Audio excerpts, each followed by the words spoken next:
And we start tonight with a weather impact. We are monitoring rain and snow for Wednesday. In fact, DPW crews will be activated tomorrow morning to pre-treat roads.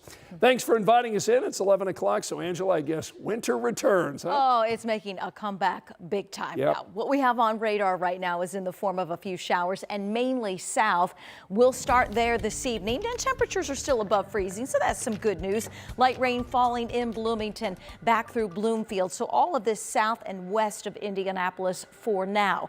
Early morning tomorrow, clouds, a few rain showers, as you can see to start. Temperatures still just a bit above freezing, but we fall into the 20s come tomorrow afternoon. So the mixed rain and snow showers overnight and very early tomorrow will change to all snow showers, and some accumulations are possible. I'll let you know how much in a few minutes. All right, we'll see you in a little bit, Angela. Thanks. So here we are 13 days into this new year, and for some Hoosiers, the commute is already costing more. Alex Almanza joined me in studio tonight to show us how IndyGo's fare hike that was approved last year just went into effect. Alex? Hey there, Scott. Well, IndyGo's rate hike has been well known for a while. In fact, IndyGo says about 90% of riders are aware of the changes. But with the fare increase well known, some still say it's pinching the wallet. Get more in here, and I'll give you one more. At the Julie M. Carson Transit Center downtown, every second and fourth Tuesday of the month means a food giveaway in partnership with Second Helpings. This year, it's no longer just a summer program. So today was Food in Transit. It was our first of 2026, and we recently announced that that program, which is typically a summer program, is now available year-round. Lisa Sword with IndyGo says the decision came after seeing the need wasn't going away. We're able to serve more, and I think we find that there's a greater need. I mean, there's a need year-round, but there's a greater need certainly when it's colder out. And that need is part of a bigger conversation riders are having right now. Just days into the new year, IndyGo's fare increase approved last year is now officially in effect. For some riders, the hike makes sense. They did explain it, kind of the history and comparisons to other rates of transportation in other cities, and I don't think they've had a rate increase in a while. For others, even a small increase hits hard. It needs to go back down. We don't have that income right now. We're fighting just like them to take this bus. IndyGo says they've been notifying riders for months, but reactions are still mixed. We're always going to have some who are unhappy about it, and we understand that. But, I think from our safety as a top priority perspective, we are pleased to see that we have had very few incidents of riders really being unhappy about these fares. As riders line up for groceries twice a month, many say it's a nice gesture, but that they hope their extra dollar goes a bit further. I don't think that's necessarily a bad thing, but I think it does kind of inconvenience the other people who are just riding this to get to point A to point B. Now again, that base fare was $1.75, now $2.75. IndyGo says in addition to those rate increases, they plan to phase out some passes later this year. They say the best way to save money is by using the MyKey app or those physical MyKey cards to take advantage of those monthly fare caps. Scott? All right, Alex, thanks so much. Tonight at 11, the family of a kindergartner is announcing plans to sue IPS. Now, tonight we just got the court documents. They reveal a teacher at Washington Irving Elementary physically and verbally abused a student several times. The filing lays out the allegations that the teacher purposely tripped the boy, picked him up, and dropped him on the floor, and then used a closet as a disciplinary measure. Then on October 6th, a witness says the teacher pushed the boy hard enough that he fell and hit his head. The family says they didn't learn about any of this until a call from the Department of Child Services the next day. Yeah, it's very egregious. I mean, imagine you're a parent and you get a call from DCS that your child has been abused, not just once, but on multiple occasions. The tort claim notice says the family is now seeking more than $700,000 per incident of abuse. Last month, a spokesperson for IPS told us a teacher at that elementary school was under investigation for an alleged use of excessive force and no longer was employed by the school district. Right now, we're working to learn if that's the same teacher. The district says it's now working on a response to our questions. Well, tonight at 11, we are now working to learn why federal agents went to a home on the near northeast side of Indianapolis. So here's what we do know at 11. This raid this morning ended with one man under arrest. Federal, state, and local law enforcement took part in this operation. IMPD officers arrested a 2-time convicted felon on 2 valid warrants. Now, we reached out to the U.S. Department of Homeland Security today. They didn't respond to our questions about why that agency was involved. It is that time of year when utility bills skyrocket. I guess it's the price of staying warm. Right now, lawmakers are considering a bill that they think could bring relief to Hoosiers. Its government name is House Bill 1002. Essentially, it deals with the cost of electricity. It would automatically enroll Hoosiers in budget billing. That means your bill would be averaged out over the year to avoid price spikes in high usage months.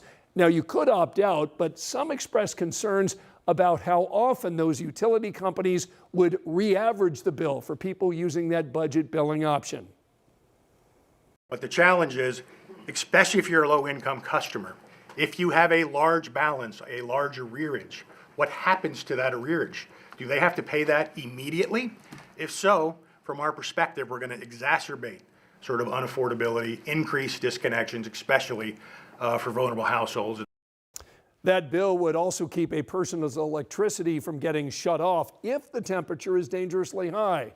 Right now, that kind of protection only exists in the winter, and it calls for electric utilities to offer support to low-income customers. Tonight at 11, some people in the Fountain Square area are voicing frustration because of a construction project blocking access to their businesses.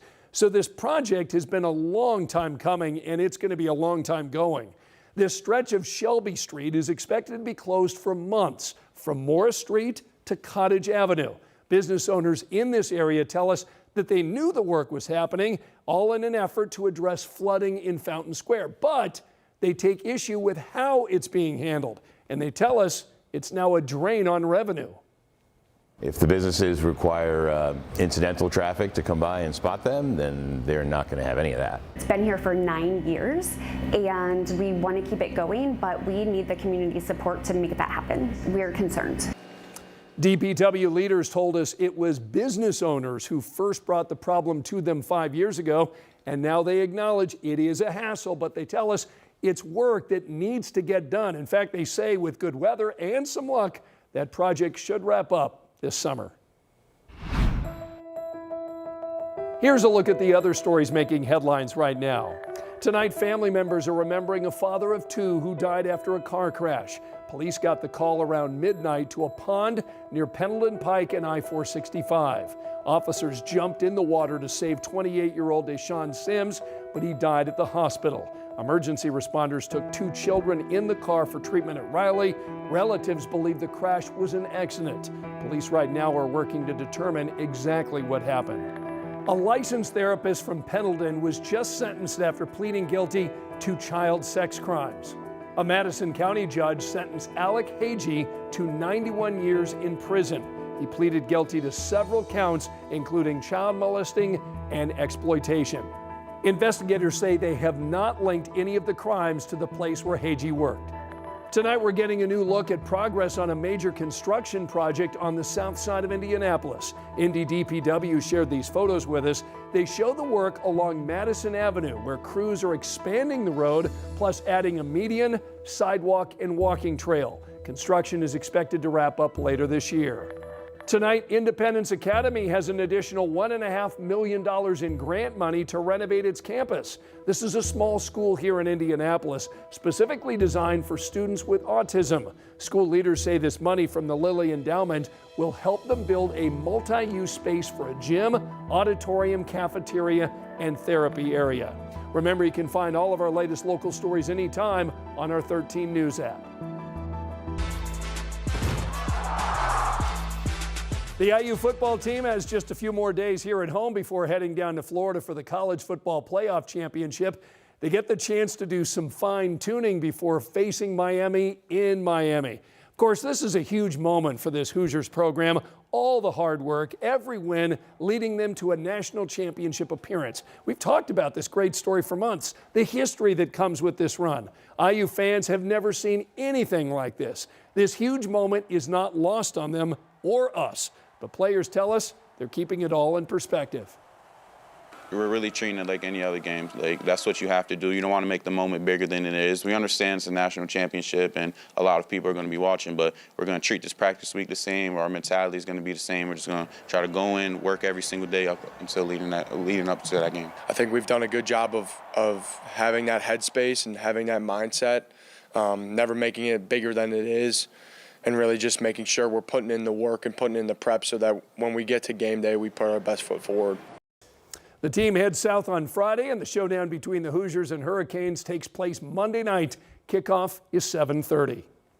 Well, Monday, the home of IU basketball will host a watch party for IU football. Fans can gather at Assembly Hall for that championship game. Doors open up at 6, and don't worry, we're told there will be rally towels. Plus, concessions in the team store will also be open if you need gear before the game. Fans will need to have a free ticket to get in, and we've got a link so you can get them. It's posted right now over on WTHR.com. And we are your home for all things Hoosiers. Dom and Eli will leave Thursday for Miami. They'll be leading our championship coverage alongside Dustin Grove and Sam Johnson. You can see their reports beginning Friday right here on Channel 13 and also streaming on WTHR+.